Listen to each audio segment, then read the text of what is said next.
स्वागत है आप सभी का डिवाइन टॉक में।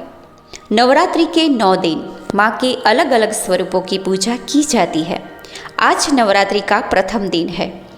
शास्त्रों के अनुसार नवरात्रि माता भगवती की आराधना, संकल्प, साधना और सिद्धि का दिव्य समय है।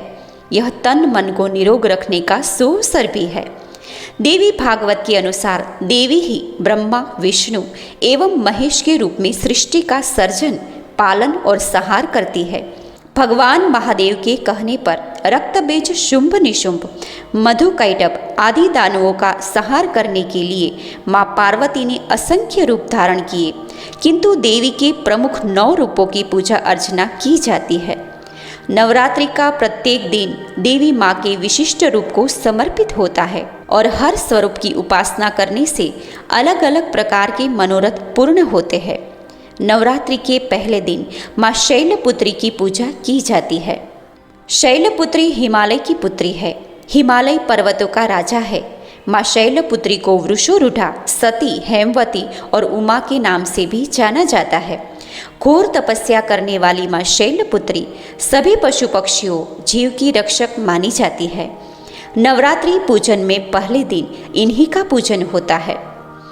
माँ शैलपुत्री श्वेत वस्त्र धारण कर वृषभ की सवारी करती है। देवी के दाएं हाथ में त्रिशूल और बाएं हाथ में कमल सुशोभित है। ये माँ दुर्गा का प्रथम स्वरूप है।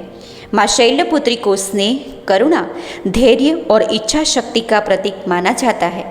माँ शैलपुत्री देवी पार्वती का ही स्वरूप है, जो सहज भाव से पूजन करने से शीघ्र प्रसन्न हो जाती है और भक्तों को मनोवांछित फल प्रदान करती है। मन विचलित होता हो और आत्मबल में कमी हो तो माँ शैलपुत्री की आराधना करने से अवश्य लाभ मिलता है। माँ शैलपुत्री का वास काशी नगरी वाराणसी में माना जाता है।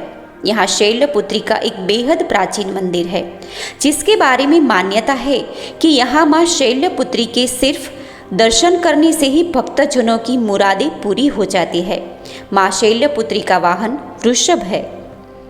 पौराणिक कथाओं के अनुसार राजा दक्ष ने एक भव्य यज्ञ का आयोजन किया था, जिसमें सभी देवी देवताओं को निमंत्रण दिया गया, लेकिन सती को आमंत्रित नहीं किया गया था। लेकिन सती बिना बुलाए ही यज्ञ में जाने को तैयार थी।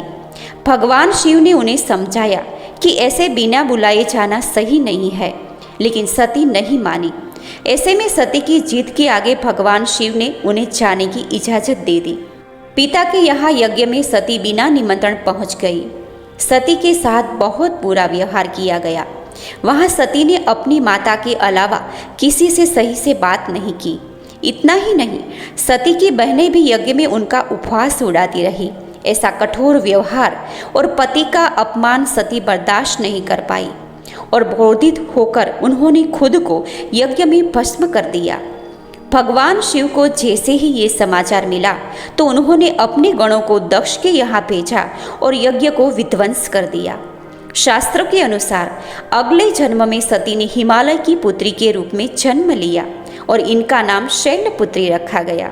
अतः नवरात्रि के पहले माँ शैलपुत्री की पूजा की जाती है।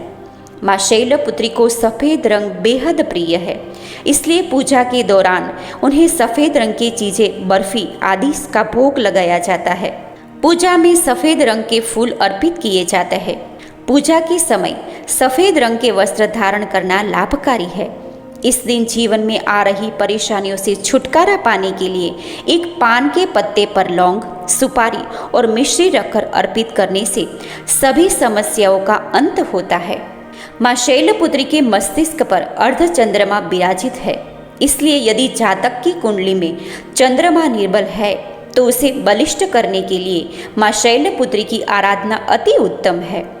देवी शैलपुत्री के हाथ में सुशोभित त्रिशूल जातक की कुंडली के छठे भाव, जो कि शत्रुओं का भाव है, उसे निर्बल करता है।